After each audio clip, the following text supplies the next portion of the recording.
everybody has muck. And sometimes when you have too much of it, you can't even see your way clear to knowing where to begin.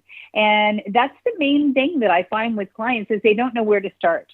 They know they need to be productive. They know they need to put systems together, but they're looking around themselves and they're going, I have no idea where to even begin. So knowing where to start, I think, is step one.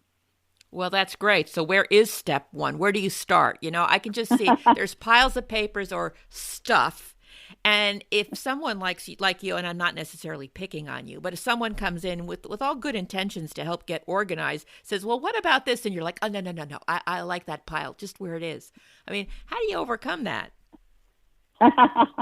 Well, I always start with the end goal. Why does the client want to work with me? Why did they feel the need to call to begin with? What is it that is their biggest pain point?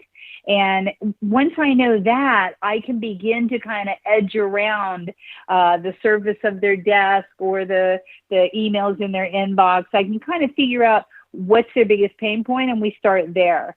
So, a great place to start no matter what is to clear off your desk, because a messy desk, you can't tell what's going on and you become overwhelmed just even sitting down at your desk.